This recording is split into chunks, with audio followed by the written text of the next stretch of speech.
ក្នុងទសវត្សរ៍60គេធ្លាប់បានឮអ្នកម្នាងសៀងឌីច្រៀងក្នុងក្រុមតន្ត្រីយោធាភិរម្យជាមួយអ្នកស្រីម៉ៅសារ៉េតក្រោយមកអ្នកចម្រៀងសៀងឌីបានក្លាយជាតារាចម្រៀងមួយរូបប្រចាំក្រុមតន្ត្រី SKD ក្នុងរាជធានីភ្នំពេញកាលនោះក្រុមតន្ត្រីដ៏ល្បីនេះដឹកនាំដោយព្រះអង្គម្ចាស់ស៊ីសវត្តចរិយាតារាចម្រៀងសៀងឌីរះបំភ្លឺក្រុមតន្ត្រី SKD មិនបានយូរប៉ុន្មានក៏រសាត់បាត់ពីដែនកម្ពុជាក្រោយពីខែមេសាខែប្រត់ប្រាស់ឆ្នាំ1975ឆ្នាំរងកម្មក្នុងរបបខ្មែរក្រហមអ្នកផងនឹកស្មានថាតារាចម្រៀងសៀងឌីនៃក្រុមតន្ត្រី SKD ប្រហែលជាបាត់បង់ជីវិតបាត់ទៅហើយក៏ពុំដឹងតាមពិតតារាចម្រៀងសៀងឌីនៅមានជីវិតចេញមករស់នៅលើទឹកដីបរទេសទីតើក្នុងបន្ទប់ studio នៃវិទ្យុបារាំងអន្តរជាតិ RFI អ្នកចម្រៀងសៀងឌីសារស័ព្ទអំពីប្រវត្តិក្នុងវិស័យសិល្បៈប្រាប់យើងថាចាបូរបំផុតក្នុងឆ្នាំ1954តាំងពីខ្ញុំនៅក្មេងអាយុ9ឆ្នាំមានសំណាងនឹងបានចូលច្រៀងនៅក្នុងតន្ត្រីរាជសីកាលនោះចំនួនលោកស៊ិនស៊ីសមុទ្រសុម៉ាត់ហើយនឹងលោកភូមិផាជាអ្នកលេងភ្លេងលោកពើស៊ីផូយហើយបានប្រឡងប្រកួតនៅក្នុងឆ្នាំ1955ហើយបានឈ្នះលេខ1ខាងស្ត្រីតាំងពីនោះមកគោលល្បីឈ្មោះមកប៉ុន្តែខ្ញុំនៅតូចណាស់ទៅបានអាយុ10ឆ្នាំចារួចហើយដល់ខ្ញុំប្រឡងល្បីទៅខាងតន្ត្រីយោធាភិរម្យតន្ត្រីយោធាភិរម្យដែលជាតន្ត្រីហែព្រះករុណាជាអង្គចាស់ជីវិតដុំកលលើត្បូងរបស់យើងចំនួនសង្គមរាជនិយមចាបានឲ្យខ្ញុំចូលប៉ុន្តែខ្ញុំនៅក្មេងពេកអាយុ10ឆ្នាំគោលតន្ត្រីយោធាភិរម្យហ្នឹងគេសុំបើសិនជាខ្ញុំគ្រប់អាយុនឹងចូលធ្វើការគេសុំឲ្យចូលខាងកងយោធពលខេមរភូមិន្ទចាខាងតន្ត្រីមិនទាន់គ្រប់អាយុផង15ឆ្នាំខ្ញុំក៏បានចូលយោធាភិរម្យហើយបានដង្ហែព្រះករុណាជាអង្គម្ចាស់ជីវិតដុំកលលើត្បូងរបស់យើងខ្ញុំបានមកប្រទេសបារាំងក្នុងឆ្នាំ1964កាលនោះខ្ញុំនៅអាយុ15ឆ្នាំចាបានមកច្រៀងនៅអូប៉េរ៉ាយើងនេះទីបារាំងដល់ឆ្នាំ1968ខ្ញុំបានឈប់យោធាភិរម្យខ្ញុំបានទៅចូល SKD ត្រី SKD ខ្ញុំច្រៀងរហូតដល់ចុង68ហ្នឹងចូល SKD បានប្រហែលមិនដល់មួយឆ្នាំផងខ្ញុំក៏ឈប់ច្រៀងទៅដោយសារខ្ញុំមានគ្រួសារគេមិនឲ្យច្រៀងចម្រៀងមួយបទដែលមានចំណងជើងថាចម្រៀងអស់សង្ឃឹមដែលខ្ញុំនៅតែចាំហើយខ្ញុំចូលចិត្តណាស់ចំនួននោះបទនេះល្បីណាស់នៅចំនួនទសវត្សរ៍60បើខ្ញុំមិនច្រឡំទេចាចំណោមបទដែលល្បីជាងគេគឺបទចម្រៀងអស់សង្ឃឹមចម្រៀងអស់សង្ឃឹមល្បីណាស់ក្នុងទសវត្សរ៍60បទនេះត្រូវបានយកមកធ្វើឡើងវិញក្នុងប្រទេសបារាំងឆ្នាំ1976ឬឆ្នាំ1977ដោយសារលោកប៉ាណាប៊ូជាអតីតអ្នកលក់ភ្លេងម្នាក់នៅកម្ពុជានិងមិត្តភ័ក្តិចេះភ្លេងជាអាចលោកពៅបានជួយជំរុញឲ្យធ្វើឡើងវិញបានមួយកាសែតដាក់ថាចម្រៀងអនុស្សាវរីយ៍សៀងឌី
កាយ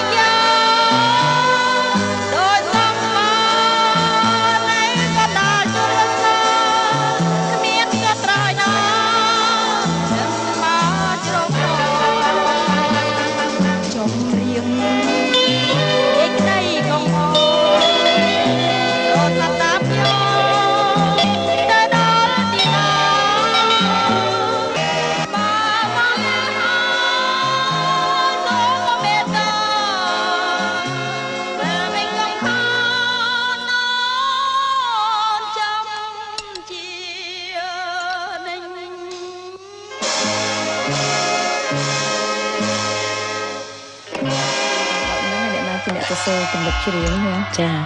ពេលនោះខ្ញុំបានស្គាល់បងចាស់ចរិយាហើយក៏បែកគ្នាទៅដល់បែកគ្នាមានបងថ្លៃខ្ញុំឈ្មោះលោកហាសាឡនជាគ្រូបង្រៀននៅវិចិត្រសិល្បៈយើងបង្រៀនខាងភ្លេងគាត់ក៏បានតែងបទចម្រៀងអសង្ឃឹមហ្នឹងឲ្យខ្ញុំកាលនោះខ្ញុំនៅអូកេអេសកាឌេអញ្ចឹងមានប្រវត្តិពិតដែរចាយកបានជាងព្រោះប្រវត្តិពិតចាមានបទច្រើនកាលចំនួនខ្ញុំដេញនៅបងចាស់ចរិយាហ្នឹងមានបទដូចជាចម្រៀងអសង្ឃឹមតែបែកគ្នាហើយមានបទមួយទៀតឈ្មោះហៅថាព្រោះតែស្រឡាញ់ឌីសាវេតបានសុំយកបទខ្ញុំហ្នឹងទៅថតកុនចាកាលដេញទៅចេញបទហ្នឹងព្រោះតែស្រឡាញ់ហ្នឹងមានកុនមួយឈ្មោះព្រោះតែស្រឡាញ់ចាហើយមានបទនេះច្រើនដូចជាសម្រស់ខេត្តមណ្ឌលគិរីទំនៀងរិទ្ធីគេតែងឈ្មោះយ៉ងឈៀងច្បីណាស់គាត់តែក្រុងកែបឱសថទឹកភ្នំបូកគោហើយនឹងស្រណោះស្រុកស្រែអំបិលហើយពីជំនាន់មុនគឺថាខ្ញុំច្រៀងពីបទប្រទេសជាតិច្រើនហើយនឹងបទស្នេហាដេញកំសត់ស្រណោះស្រុកស្រែអំបិលគឺជាចម្រៀងមួយបទទៀតដែលល្បីណាស់ដែររបស់អ្នកម្នាងសៀងឌី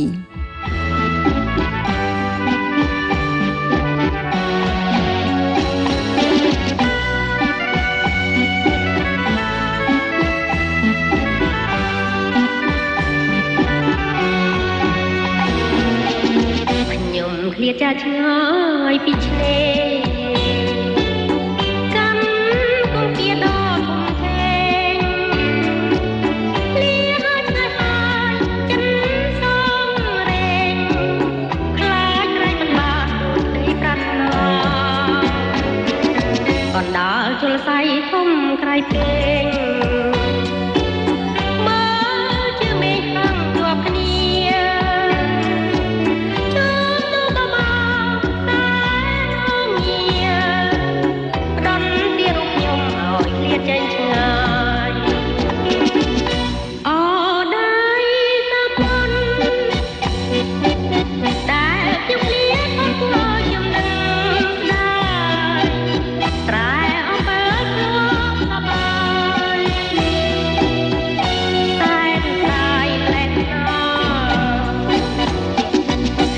ត្រីបណ្ដែតតាមនាវាក្រោមចន្ទ្រាដ៏ភ្លឺថ្លាចាំរៀបខ្ញុំច្រៀងសាំក្រវ៉ាអូនិចាឃ្លាតចេញឆ្ងាយអូដៃសាប់មិនដែលខ្ញុំឃ្លាតមកគួរចំណឹងស្ដាយស្រែ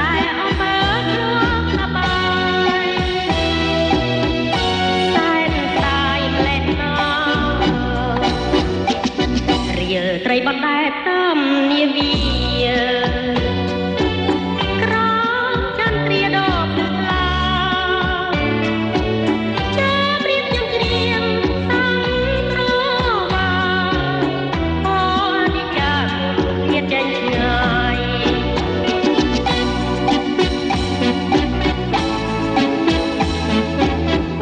បើសិនឥឡូវនេះមានគេសុំឲ្យអ្នកម្នាងសៀងឌីបន្តការច្រៀងឡើងវិញតើអ្នកម្នាងច្រៀងទេមើលទៅចាសប្តាហ៍ថ្ងៃនេះខ្ញុំជម្រាបតាមត្រង់ចាស់មានលោកជំទាវពីជំនាន់សង្គមគ្រួសារលោកឯកឧត្តមនោះលោកស្លាប់ទៅគាត់គួរស្រឡាញ់មានអនុស្សាវរីយ៍បទអស់ហ្នឹងគេឲ្យលុយខ្ញុំថតបទខ្ញុំឡើងវិញចាលោកជំទាវនោះមាន2នាក់គាត់ឲ្យខ្ញុំ$600សម្រាប់ថត5បទរួចលោកជំទាវមួយទៀតឲ្យ$600ទៀតឥឡូវ$1200ត្រូវខ្ញុំថតបទនឹងឡើងវិញខ្ញុំមានបទខ្លះដែលបងចាស់ចរិយាបានធ្វើខ្លះដែលខ្ញុំច្រៀងនោះនៅប្រទេសកម្ពុជាយើងក៏បានចាក់ខ្លះដែរបទដែលច្រៀងពីបទខ្មែរបទរាំវង់បទខ្ញុំមានថតកាលដែលខ្ញុំនៅកាលីហ្វ័រញ៉ា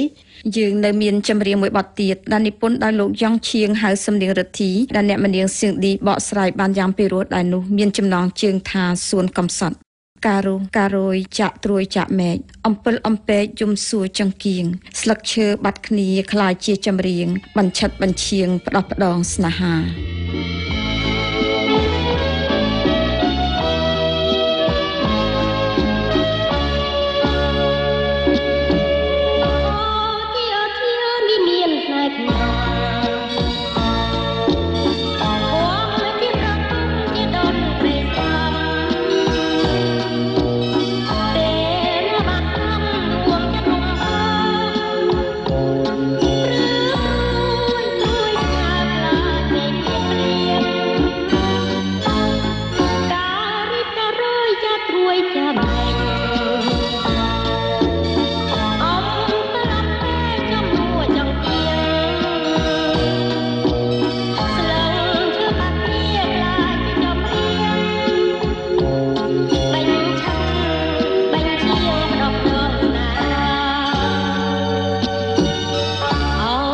កំសត់បើបានរូបខ្ញុំតែព្រោះតែខ្ញុំខ្ញុំជាអ្នកព្រៃប្រប្រោសួនជាប្រតទៅទីកំឡាយយើងតែងជួបគ្នា